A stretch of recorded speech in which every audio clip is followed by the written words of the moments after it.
திருச்சிற்றம்பலம். திருவாசகம் திருவம்மானை. ஆனந்த களிப்பு. 7வது திருப்பாடல். ஓயாதே உள்குவார் உள்ளிருக்கும் உள்ளானை, சேயானை சேவகனை தென்னன் பெருந்துறையின், மேயானை வேதியனை மாதிருக்கும் பாதியனை, நாயான நம்தம்மை ஆட்கொண்ட நாயகனை, தாயான தத்துவனை தானே உலகேழும் ஆயானை, ஆழ்வானை பாடுதுங்கா நம்மானாய். திருச்சிற்றம்பலம். இது ஆனந்த களிப்பு 7வது பாடலாக அமைந்திருக்கிறது. இதிலே சுவாமிகள் 9 விதமான சிந்தனைகளை நமக்கு அருளியிருக்கிறார்கள்.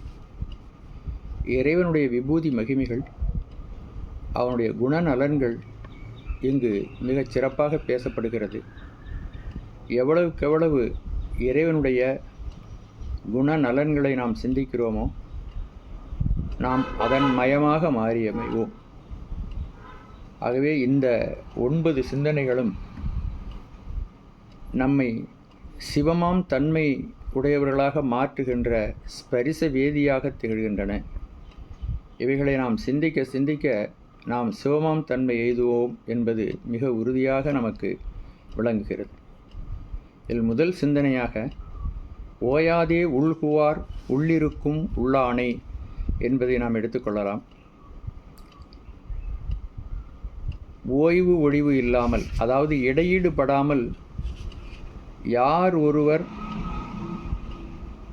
சிவபெருமானை மிக ஆழமாக சிந்திக்கிறார்களோ, சிந்திப்பது என்பதை விட யார் ஆழமாக தியானிக்கிறார்களோ, அவர்களுக்கு தனது இருப்பை, தனது மெய்ப்பொருள் தன்மையை அவன் விளக்கி அருள்கிறான் என்பது இதனுடைய பொருளாக அமைகிறது. சாதாரணமாக நம்முடைய நினைப்பு, சிந்தனை, எண்ணம் என்றெல்லாம் நம்முடைய மன செயல்பாடுகளை நாம் சொல்லுவோம். இவைகளுக்கெல்லாம் மேலாக ஆழமாக இறைவனை பற்றிய சிந்தனை இருந்தால் அவன் தன்னை வெளிப்படுத்துவான் என்பதை சொல்ல வருகின்ற மணிவாசக பெருமான் உள்குவார் என்ற பதத்தை இங்கு இந்த இடத்தில் அவர்கள் பிரயோகித்திருக்கிறார்கள். அந்த உள்குதல் என்பதற்கு மிக மிக மிக மிக ஆழமாக சிந்தித்தல், ஆழமாக நினைத்தல் என்றுதான் பொருள்படும். சாதாரணமாக நினைத்தல், எண்ணுதல் என்பதை விட தியானித்தல் என்பதே இதற்கு சிறப்பான பொருளாக இருக்கும்.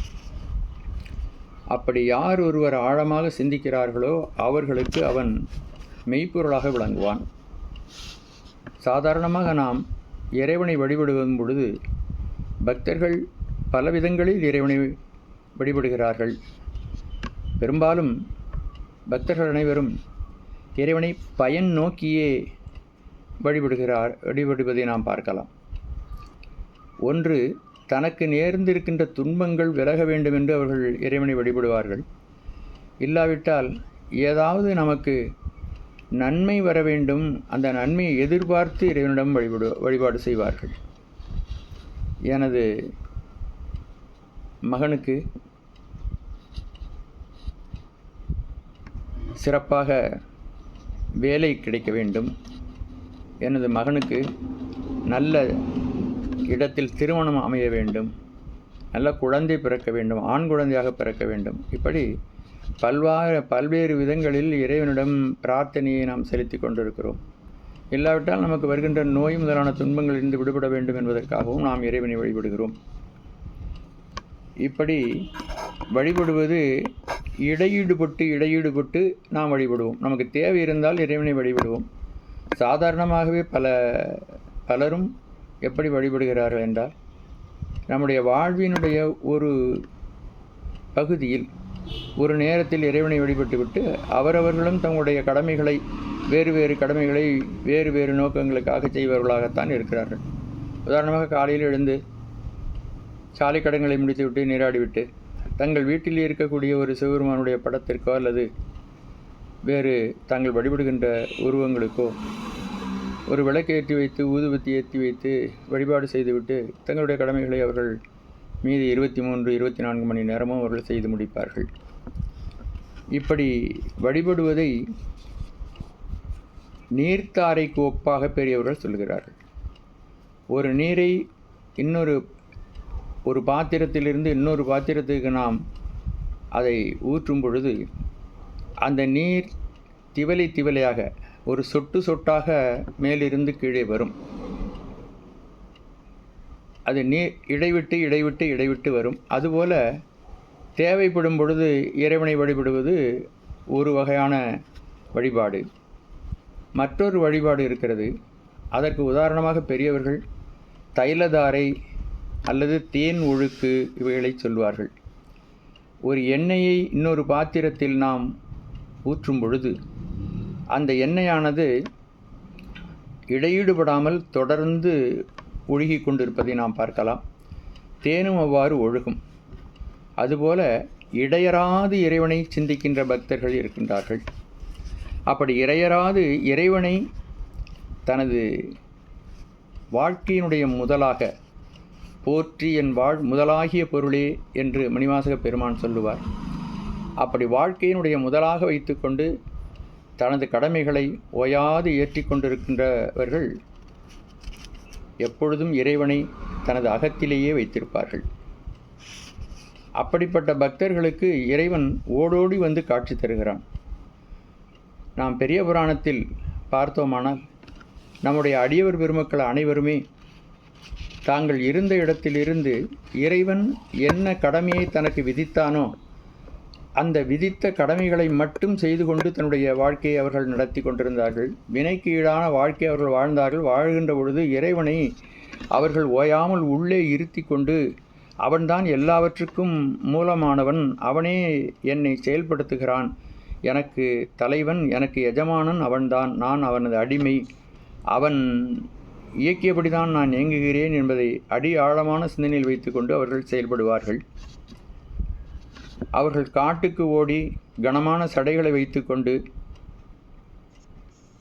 மூச்சை பிடித்து கொண்டு கடுமையான கோர தபசுகளை எல்லாம் செய்யவில்லை. அவர்கள் இருந்த இடத்திலே இருந்தார்கள். உதாரணமாக சீர்காழிப்பதியிலே குளக்கரையிலே அழுது கொண்டிருந்த குழந்தைக்கு சிவபெருமான் ஓடோடி வந்து அம்மையின் மூலமாக தங்க கிண்ணத்திலே பால் சொரிந்து அந்த குழந்தைக்கு தந்து ஞானத்தை தந்தான். உணர்வறிய மெய்ஞானத்தை அவருக்கு புகட்டினான். அதேபோல் நம்பியாரூராருக்கு அவருடைய இருக்கின்ற இடம் வந்து தடுத்தாட்கொண்டு அவரை தன் பணியை செய்யுமாறு அவன் ஆட்கொண்டான்.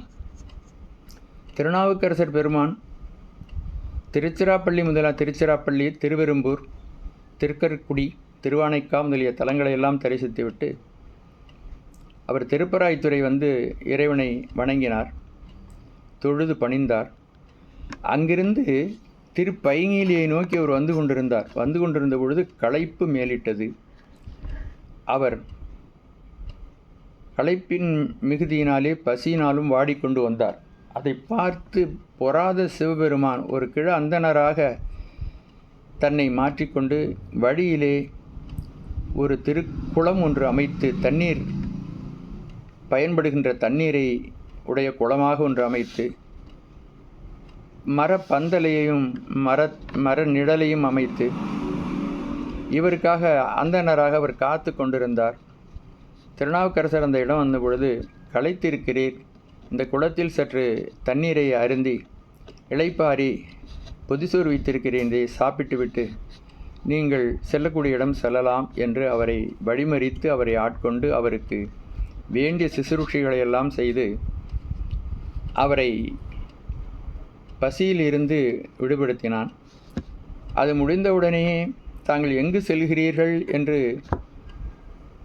சிவபெருமான் திருநாவுக்கரசரை கேட்டார். நான் திருப்பைங்கிலி செல்கிறேன் என்றவுடன், நானும் அங்கேதான் செல்கிறேன் என்று அவருடன் சென்று கோயில் வந்த பொழுது அருகாமையில் அவர் மறைந்து அருளினார். இவ்வளவு காரியங்களையும் இறைவன் திருநாவுக்கரசருக்காக அவர் இருந்த இடத்திற்கு வந்து செய்தார். அதற்கு என்ன காரணம், இவைகளுக்கெல்லாம் என்ன காரணம் என்று ஆராய்ந்து பார்த்தால், அவர்கள் இறைவனை தவிர வேறொன்றும் இல்லை, என் செயலால் ஆவது யாதொன்றுமில்லை, இனி தெய்வமே உன் செயலே என்று உணரப்பெற்றேன் என்ற உணர்வு உடையவர்களாக அவர்கள் இருந்தார்கள். கைலை வரை சென்றார். சிவபெருமானே கைலையில் வீற்றிருந்த கோலத்தை காண வேண்டும் என்பதற்காக அவரை தடுத்து ஆட்கொண்டு திருவையாற்றிலேயே அவருக்கு தன்னுடைய திருக்காட்சியை அம்மையப்பராக வழங்கிய செய்தியையும் நாம் அறிகிறோம். அதுபோல மாணிக்க வாசகரை அவர் குதிரை வாங்கத்தான் சென்றார். அரிமர்த்தன பாண்டியனுக்காக குதிரை வாங்கத்தான் அவர் கிழக்கு கடற்கரையை நோக்கி அவர் சென்று கொண்டிருந்தார். அவர் போகின்ற வழியிலேயே திருப்பெருந்துறையில் தடுத்தாட்கொண்டு அரைகூவி ஆட்கொண்டு அருளி மறையோர் கோலம் காட்டி அருளலும் என்பது மாணிக்கவாசகர் இதை சொல்லுகிறார். ஆகவே அவரையும் அவர் இருக்கின்ற இடத்திற்கு வந்து தடுத்தாட்கொண்டார். இப்படி நாம் எல்லா ஞானிகளுடைய வாழ்க்கையும் பார்த்தால் அவர்கள் இறைவனை நினைத்து கொண்டு ஓயாது அவனை சிந்தித்து கொண்டே இருந்து வினையின் காரணமாக அவர்கள் எந்த இடத்தில் வைக்கப்பட்டிருக்கிறார்களோ அந்த காரியங்களை அவர்கள் இறைவனை நினைந்து கொண்டே செய்து கொண்டிருந்தார்கள். இறைவன் அவர்களுக்கு வந்து காட்சி கொடுத்தான். அவர்கள் உலகியலோடு ஏய்ந்து வாழ்ந்தார்கள். இப்பிறப்பிலேயே இறைவனை காணும் பேறு கிடைத்தது. ஆனால் அரிதின் முயன்ற முனிவர்கள் புற்றுமாய் மரமாய் புனல்காலை உண்டியாய் அண்ட வானரும் பிறரும் வற்றி யாருனின் மலரடி காணா மன்ன என்னை ஒரு வார்த்தையுட்படுத்து பற்றினாய் என்று மாணிக்கவாசகர் ஒரு இடத்தில் சொல்லி அருள்கிறார்கள். புற்றுமாய் மரமாய் அவர்கள் மேலே புற்று முளைத்து மரம் போல நின்று காற்றையும் மழை தண்ணீரையுமே உணவாகவும் குடிதண்ணீராகவும் பயன்படுத்தியவர்களுக்கெல்லாம் அவன் அகப்படாமல் எளிமையாக யாரும் அறியாமல் வாழ்ந்து பரபரப்பில்லாமல் பப்பர வீட்டிருந்து உணரும் நின்னடியார் என்று மணிவாசக பெருமான் சொல்லுவார். அப்படி ஆடம்பரமில்லாமல் வாழ்ந்த பக்தர்களுக்கு ஓடோடி வந்து அவர்களுக்கு அருள் புரிந்தான். அப்படி ஒரு வினாடி கூட இடைவிடாமல் ஆழ்ந்த சிந்தனை ஒருவருக்கு வாய்க்க வேண்டுமென்றால் அவர்கள் இறைவனுடைய கருணையை ஓயாது சிந்தித்தவர்களாக இருக்க வேண்டும். இறைவனை மறவாமல் இருக்க வேண்டும். சிவஞான போதம் சொல்கிறது, அயரா அன்பின் அரண்கடல் செலுமி. அயராத அன்பு, அவனை மறக்காமல் அவனை நினைத்து கொண்டே இருத்தல். அறியாமையில் கிடந்த நமக்கு அவன்தான் தனு கரண புவன போகங்களையெல்லாம் அருளினான். அறிகருவிகள் செயற்கருவிகள் அந்த கரணங்கள் யாவற்றையும் அவனே வழங்கினான். அவனே வழங்கி இந்த உலகத்தை பார்க்கின்ற ஒரு தகுதியை, இந்த பார்க்கின்ற தகுதியை அவன் தந்தான். அதோடு மட்டுமல்ல, இந்த உலகத்தில் நுகர்பொருளாக இருப்பவற்றை அனுபவிக்கவும் அவன் உயிரோடு உடன் வந்து அவைகளெல்லாம் அனுபவிக்கவும் அவன் உதவி புரிந்தான். அறிவித்தல் அறிதல் எல்லாவற்றிலும் அவன் உதவி செய்து கொண்டே இருக்கிறான். இதை இந்த ஞானிகள் உணர்கிறார்கள், இந்த பக்தர்கள் உணர்கிறார்கள், இந்த அடியவர்கள் உணர்கிறார்கள். அவனுடைய அருள் இல்லாவிட்டால் நமக்கு எந்த காட்சியும் இல்லை. அவனுடைய அருள் இல்லாவிட்டால் நம்மால் எதையுமே அனுபவிக்க முடியாது. இதற்கு மேலாக இறைவன் ஒவ்வொரு உயிரிலும் கலந்து இருக்கிறான். ஒவ்வொரு உயிரோடும் கலந்திருந்து ஒவ்வொரு உயிரையும் தனித்தனியாக பராமரிக்கிறான். ஒரு தாய்க்கு எத்தனை குழந்தை இருந்தாலும் ஒவ்வொரு குழந்தையும் அவள் அருகே இருந்து ஒவ்வொரு குழந்தையும் தனித்தனியாக கவனிப்பது போல சிவபெருமான் கோடான கோடி ஒரே சேரும் 84 100,000 யோனிபேதம் நிறைசேர படைத்து அவற்றின் உயிர்க்கு உயிராய் நின்றான். அப்படி நிற்கின்ற அவன் ஒவ்வொரு உயிரையும் தனித்தனியாக கவனித்து அவன் வளர்த்தெடுக்கிறான், தாயேயாகி வளர்த்தெடுக்கிறான். இதை அறிந்த ஞானிகள், இதை அறிகின்ற ஞானிகள், இதை உணர்கின்ற ஞானிகள் ஓயாது அவனை சிந்தித்து கொண்டே இருக்கிறார்கள். அப்படி சிந்தித்து கொண்டே இருப்பதினாலே அவர்களுடைய உயிரிலே அவன் தான் இருப்பதை அவர்களுக்கு அவன் வெளிப்படுத்துகிறான். மற்றவர்களுக்கு அப்படி ஓயாமல் நினைக்காதவர்களுக்கு அவன் வெளிப்படுவதில்லை. ஓயாமல் நினைத்து தியானிப்பவர்களுக்கு அவன் தனது இருப்பையே வெளிப்படுத்துகிறான். அப்படி வெளிப்படுத்துவதன் காரணமாக அந்த ஞானிகள் நடமாடும் பராவு சிவர்கள் என்று நம்முடைய சிவஞான சித்தியார் சொல்லுகிறது. நடமாடும் சிவமாக அவர்கள் மாறி அமைகிறார்கள். அதன் காரணமாக அவர்களுக்கு வாழ்க்கையிலே பல்வேறு மாறுதல்கள் நிகழ்கின்றன. அவர்கள் அச்சங்களிலெல்லாம் பெரிய அச்சம் மரண பயம். அந்த மரண பயத்திலிருந்து விடுபட்டு சர்வகாலமும் இறைவனுடைய சிந்தனையில் இருந்து பேரானந்த பெருவாழ்வில் அவர்கள் திளைத்திருக்கிறார்கள். இப்படிப்பட்ட ஞானிகள் உலாவுகின்ற இடமெல்லாம் சிவபெருமான் நடமாடுகின்ற இடமாக மாறி அமைகிறது. அவர்கள் அமர்கின்ற இடம் கோயிலாக மாறி அமைகிறது. அப்படிப்பட்ட ஞானிகளை யாரெல்லாம் பார்க்கிறார்களோ அப்படி பார்க்கின்றவர்களெல்லாம் பெரும் பயனடைகிறார்கள். மன நிம்மதியும் ஆனந்தமும் வாழ்க்கையிலே இகபர சௌபாக்கியங்களையும் அவர்கள் அடைகிறார்கள். இப்படி ஓயாதே உள்குவார் உள்ளத்தில் அவன் ஓயாமல் காட்சி கொடுத்து கொண்டு தன்னை வெளிப்படுத்தி கொண்டு அவன் இருக்கிறான் என்ற செய்தி முதல் சிந்தனையாக மணிவாசக பெருமான் சொல்கின்றார்கள். அதற்கு அடுத்தபடியாக சேயானை என்று அடுத்த சிந்தனையை சொல்லுகிறார். இப்படி யார் அவனை நினைக்காமல் இருக்கிறார்களோ அப்படி நினைக்காதவர்களுக்கு அவன் இருந்தும் கூட தூரத்தில் உள்ளவனாக இருக்கிறான் என்று சொல்கிறார். காணுகின்றவர்களும் காணப்படுபவர்களும் அருகருகேதான் இருக்கின்றன. சிவபெருமான்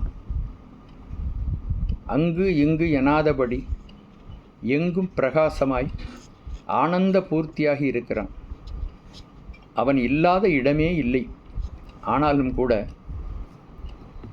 அவனை நினைக்காமல் இருக்கும் பொழுது அவன் தன்னை வெளிப்படுத்தி கொண்டு உணராதவர்களுக்கு அவன் தன்னை வெளிப்படுத்துவது இல்லை.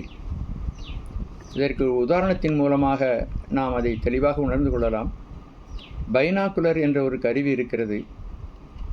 சேய்மையில் தூரத்தில் உள்ள பொருள்களை மிக அருகிலே தெளிவாக உணர்வதற்காக அந்த கருவி உண்டாக்கப்பட்டிருக்கிறது.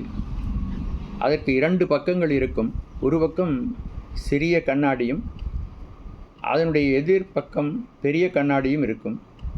சிறிய கண்ணாடி உள்ள பகுதியை நம்முடைய கண்ணிலே வைத்துக்கொண்டு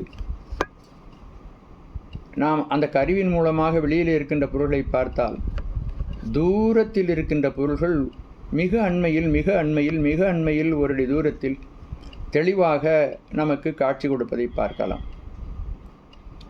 அதுபோல ஓயாமல் உள்ளுகுதல் என்ற கண்ணாடி மூலம் பார்க்கும் பொழுது இறைவன் மிக அருகிலே இருந்து அந்த உயிருக்கு உயிராக இருப்பதை அந்த உயிர் உணர்கிறது. அதே பைனாக்குலர் கண்ணாடியை பெரிய அகன்ற லென்ஸ் உள்ள பகுதியை கண்ணிலே வைத்து கொண்டு சிறிய லென்ஸ் உள்ள பகுதியை எதிர்ப்புறத்திலே வைத்து பார்ப்போமானால் அருகில் இருக்கின்ற பொருள்கள் கூட தூரத்திலே தெரியும், தெளிவாக தெரியாது. அதுபோல அவனை ஓயாமல் உள்காமல் யார் நினைக்காமல் இருக்கிறார்களோ அவர்களுக்கு அவன் செய்யவனாக இருக்கிறான்.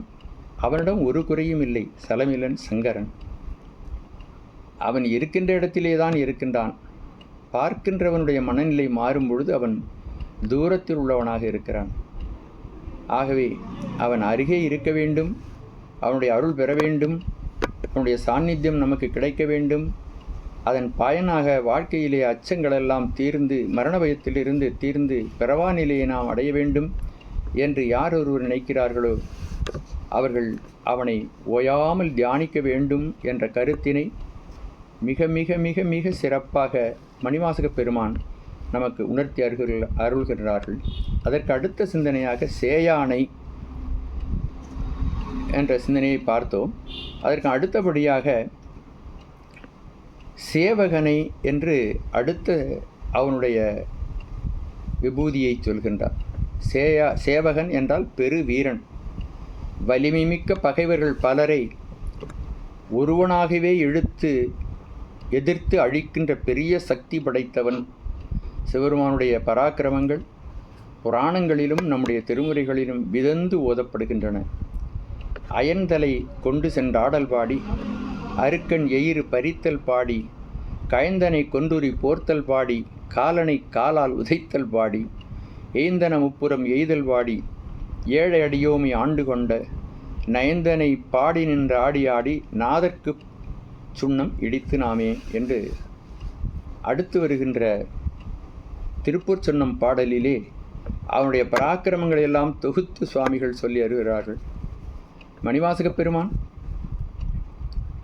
பல இடங்களிலும் அவனுடைய பராக்கிரமங்களை சொல்லி அருகிறார்கள்.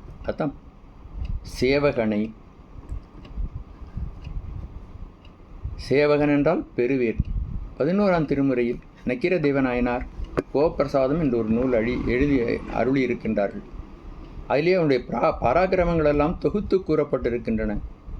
பேரூழி காலத்தில் அவன் தன்னுடைய நெற்றி கண்ணினாலேயே இந்த உலகத்தை சம்ஹாரம் செய்து எல்லா உயிர்களையும் தனக்குள்ளே அவன் ஒடுக்கிக் கொள்கிறான்.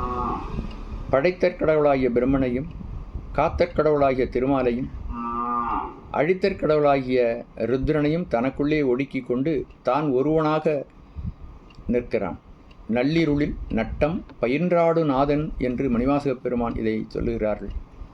அவன் வீரனாக இருந்து இந்த சம்ஹாரத்தை அவன் செய்கிறான்.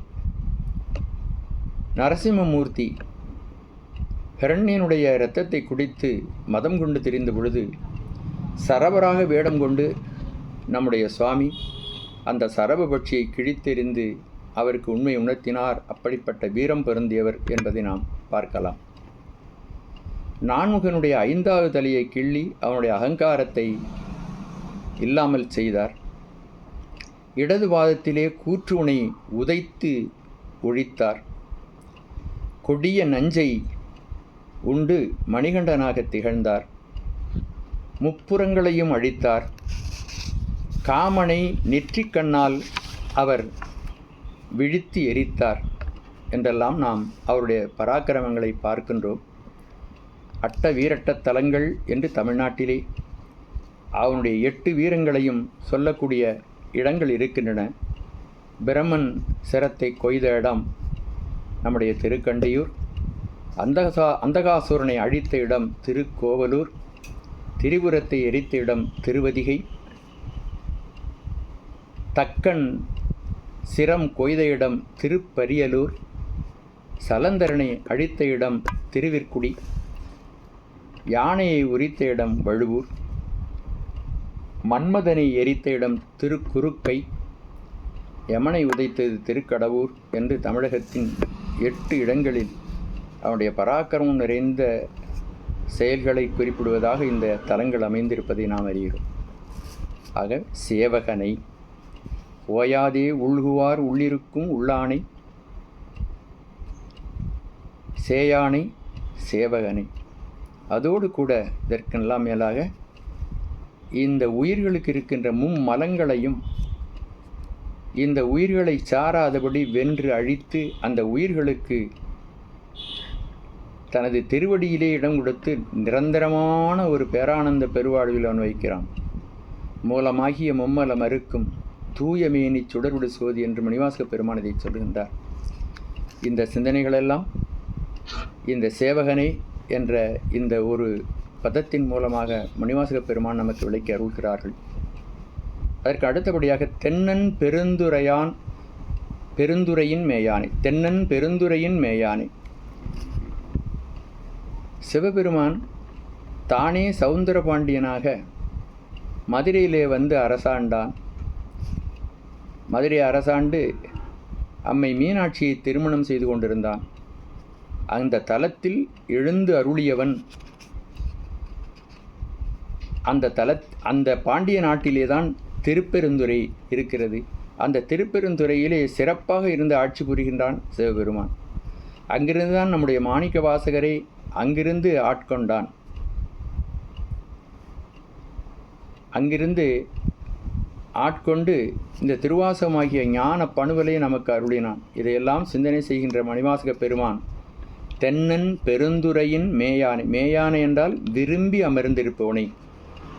தென்னன் என்பதற்கு அழகிய நல்ல என்று பொருளும் சொல்லலாம். தெற்கு பகுதியிலே உள்ள தென்னாடாக விளங்குகின்ற மதுரையில் அடங்கியுள்ள திருப்பெருந்துறையில் விரும்பி அமர்ந்திருப்பவனை என்று நாம் இதற்கு பொருள் கொள்ளலாம். பாண்டிய நாட்டை பாண்டி நாடே பழம்பதியாகவும் பக்தி செய் அடியரை பரம்பர துய்ப்பவன் என்றெல்லாம் மணிவாசக பெருமான் பாண்டிய நாட்டினுடைய மகிமையை பல இடங்களிலும் சொல்லி அருள்கிறார். இதற்கு அடுத்த சிந்தனையாக வேதியனை என்ற ஒரு சிந்தனையை மணிவாசக பெருமான் சொல்லுகின்றார். மறைகளை அருளி செய்தவன் சிவபெருமான், அவன்தான் மறைகளை நான்முகனுக்கு அவன் போதித்தான். இந்த உலகத்தை படைக்க நான்முகனுக்கு ஆணையிட்ட பொழுது அவன் அந்த உலகத்தை படைப்பதற்கான ஞானத்தை தருவதற்காக மறைகளையும் சிவபெருமான் தன்னுடைய திருவாயிலே மொழிந்தருளினான். வேதம் மொழிந்த வாயான் என்று நம்முடைய திருமுறைகள் அதை பாராட்டுகின்றன. உய்ய என் உள்ளத்துள் ஓங்காரமாயின்ற மெய்யா விமலா விடைப்பாகா வேதங்கள் ஐயா என ஓங்கி ஆழ்ந்தகன்ற நுண்ணியனே என்று சிவபுராணத்தில் மணிவாசக பெருமான் சொல்லி அருள்கிறார்கள். வேதங்கள் தொழுதேத்தும் விளங்குதில்லை கண்டேனே என்று மணிவாசக பெருமான் சொல்லுகின்றார்கள். வேத முதல் விண்ணோரு மண்ணும் துதித்தாலும் வேதமும் வேள்வியும் ஆயினார்க்கு வேதமொழியர் வெண்ணீற்றர் செம்மேனியர் விண்ணுக்கு ஒரு மருந்தை வேத விழுப்பொருளை என்றெல்லாம் பல இடங்களில் வேதியனை வேத சுரூபமாக இருக்கின்றவனை சிவபெருமான் எல்லா உலகவர்க்கும் பொது நூலாக வேதத்தையும் சிறப்பாக ஞானியர்களுக்காக ஆகமத்தையும் வழங்கினான் என்று சிவஞான சித்தியார் நமக்கு அருள்கிறது. ஆகவே அவன் வேத சொரூபன், வேதத்தையே அவன் மொழிந்து கொண்டிருக்கிறான்.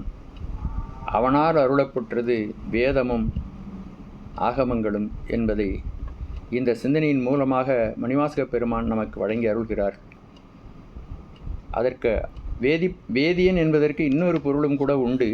வேதிப்பவன் என்றால் தாழ்ந்த பொருளை மிக உயர்ந்த பொருளாக மாற்றுபவன். இப்போ அடுத்த சிந்தனை ஒன்று வருகிறது.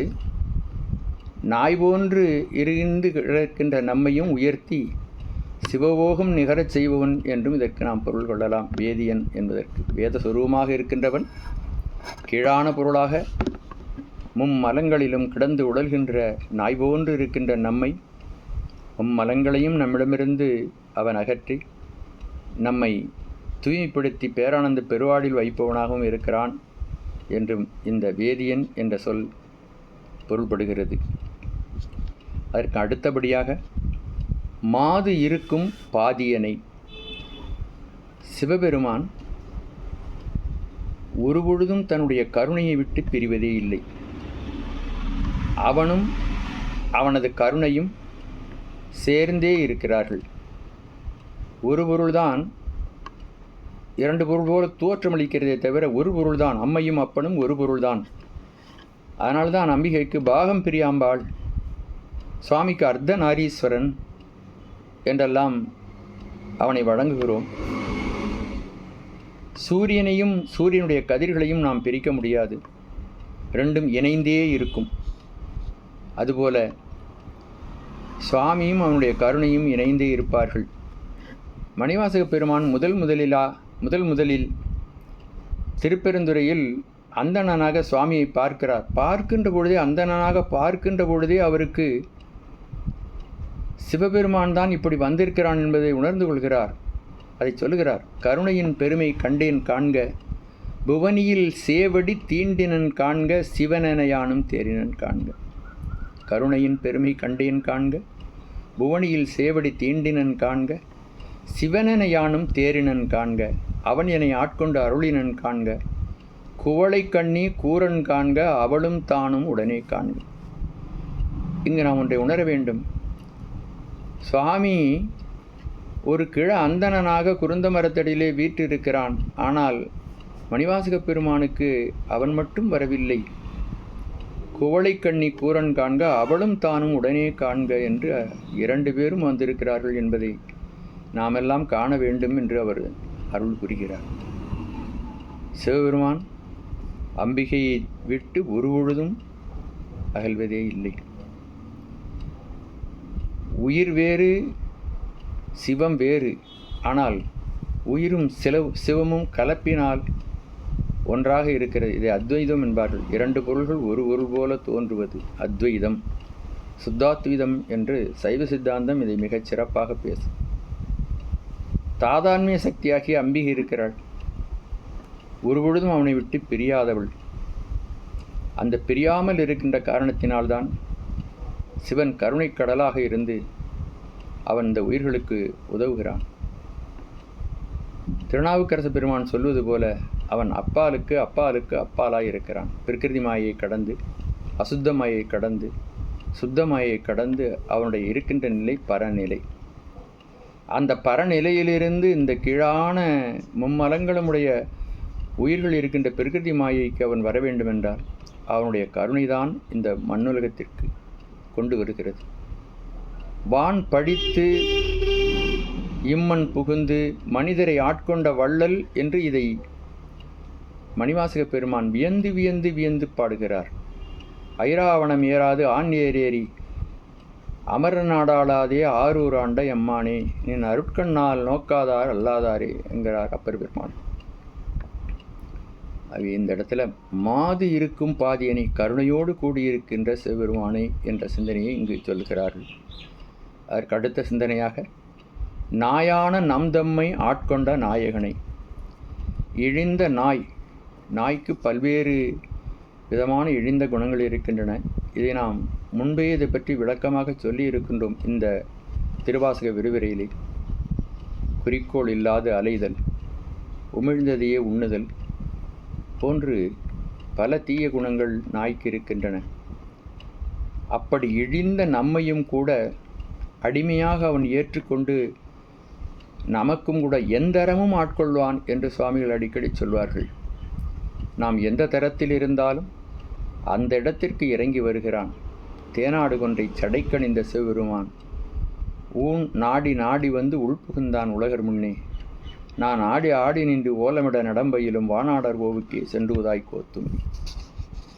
நாம் எந்த தேகத்தை எடுத்தாலும் அந்த தேகத்துக்குள் புகுந்து கொண்டு அவனும் உயிரோடு புகுந்து கொண்டு நம்மை அங்கிருந்து உயர்வுக்கு அவன் ஒயாமல் அவன் தன்னுடைய கருணையை செய்து கொண்டே இருக்கிறான்.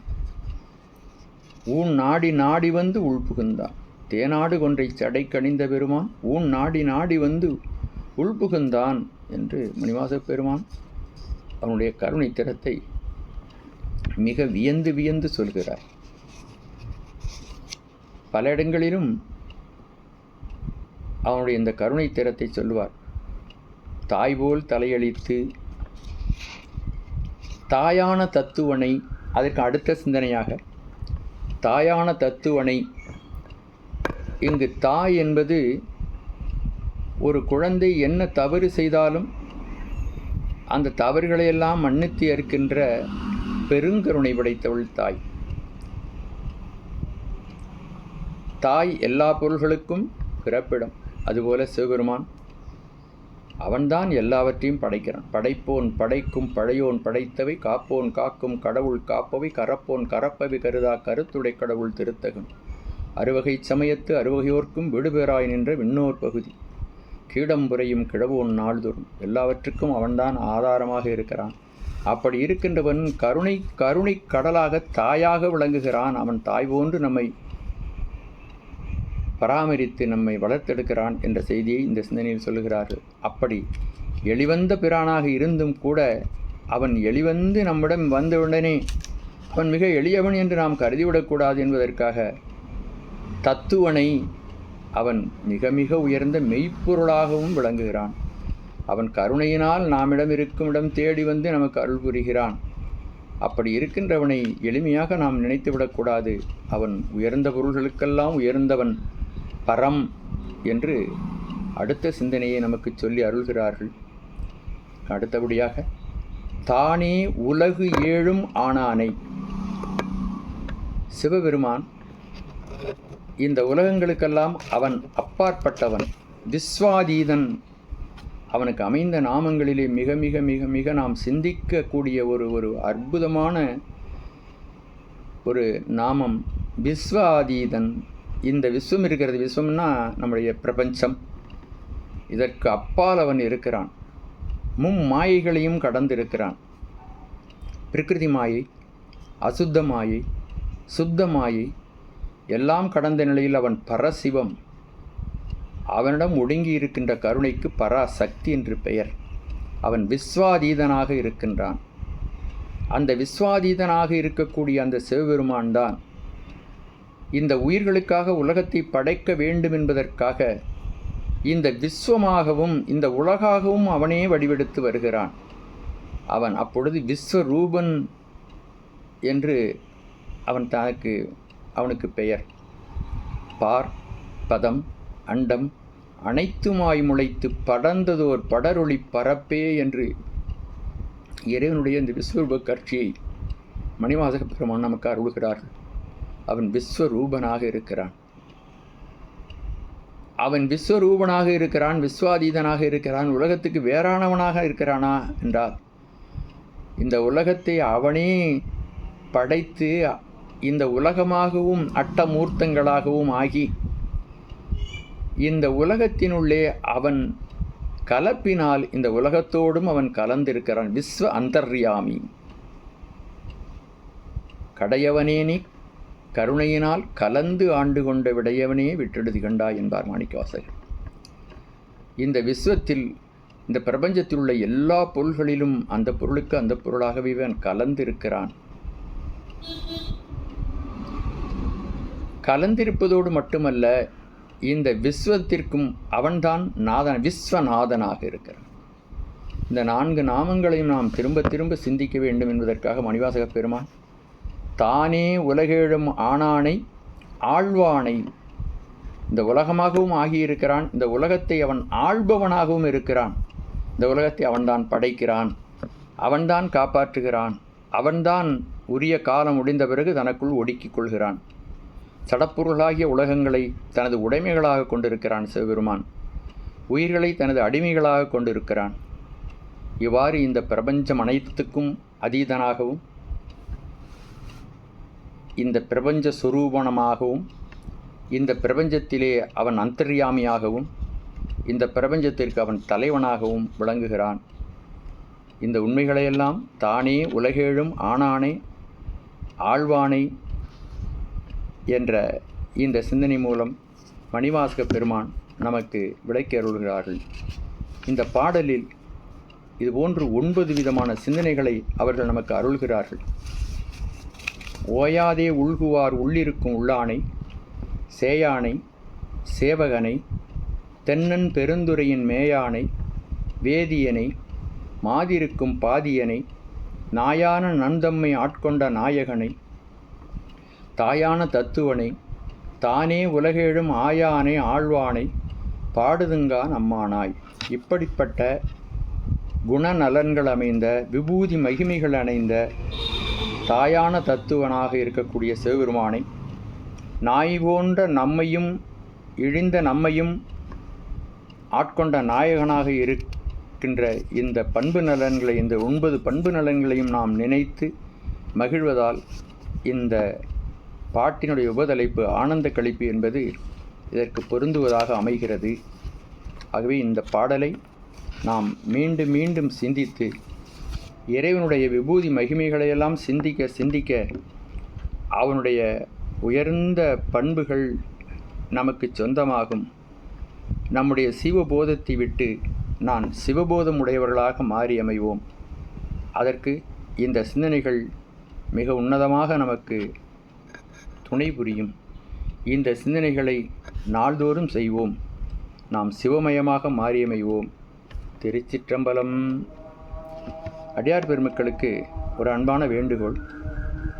மிக நீண்ட காலமாக நம்முடைய திருவாசக விரிவுரை நாம் ஒளிபரப்ப முடியாமல் சில தடைகள் ஏற்பட்டுவிட்டன. 10 ஆண்டுகளுக்கு மேலாகவே இந்த திருவாசக விரிவுரையை நாம் தொடர்ந்து செய்ய வேண்டும் என்று நினைத்து கொண்டு தொடர்ந்துவதும் அது நடுவில் நின்று போய்விடுவதுமாக இருக்கின்றன. பல காரணங்கள். அந்த காரணங்களில் நாம் ஈடுபட வேண்டாம். அண்மையில் நாம் மேற்கொண்டிருந்த திருப்பணியை முடித்த பிறகு இந்த தொடர்தான் என்னுடைய அடுத்த லட்சியமாக அமைகிறது. ஆகவே நான் தொடர்ந்து இந்த விரிவுரைகளை நான் வாரத்திற்கு குறைந்தபட்சம் 2 பாடலாவது விரிவுரைகளை நாம் கொடுக்கலாம் என்று கருதி இதை மீண்டும் தொடங்கி இருக்கின்றோம். ஆகவே இதை காணுகின்ற பக்தர்கள், அடியார்கள் இந்த சிந்தனைகளை உங்களுடைய நண்பர்களுக்கும் உங்களுக்கு வேண்டிய அடியார் பெருமக்களுக்கும் இதை எடுத்து செல்ல வேண்டும். ஆகவே இவைகளையெல்லாம் நீங்கள் அறிமுகப்படுத்துங்கள். நீங்கள் பார்க்கின்ற நீங்கள் இதை சப்ஸ்கிரைப் செய்து மேலும் மேலும் பக்தர்கள் இதை கேட்கும்படியாக செய்ய வேண்டும். நாம் இந்த விரிவுரையில் நாம் எடுத்துக்கொண்ட விஷயத்தை தவிர வேறு வெளி விஷயங்கள் ஒரு விஷயங்களில் கூட நம்முடைய சிந்தனையை, நம்முடைய எண்ணங்களை கீழ் இறக்குகின்ற உலகியல் உதாரணங்களை கூட நாம் சொல்வதில்லை. இந்த மையக்கருத்தை பின்பற்றியே நாம் இந்த விரிவுரைகளை செய்கிறோம். நமக்கு முன்னே உள்ள பல பெரியவர்கள் இதை பற்றிய சிந்தனைகளை நமக்கு வழங்கி சென்றிருக்கிறார்கள். அவைகளையெல்லாம் நன்றாக ஆராய்ந்து நம்முடைய அனுபவத்திற்கு சிவபெருமான் என்ன சொல்லியிருக்கிறானோ அதை நாம் இங்கு சொல்லி கொண்டிருக்கிறோம். ஆகவே இந்த சிந்தனைகளை உலகம் பூராவும் எடுத்து செல்ல வேண்டும். என்னுடைய வாழ்நாள் பணியாக திருவாசகத்தினுடைய நிறைவு பகுதியையும் வரையிலும் தொடர்ந்து நாம் இதை செய்யலாம் என்று கருதி இதை மீண்டும் தொடங்கி இருக்கிறோம். ஆகவே இதை கண்ணுறுகின்ற அடியார்களும் பக்தர்களும் சப்ஸ்கிரைப் செய்து மேலும் பல அடியார்கள் இதை கேட்குமாறு செய்ய வேண்டும் என்று அன்புடன் கேட்டுக்கொள்கிறேன். திருச்சிற்றம்பலம்.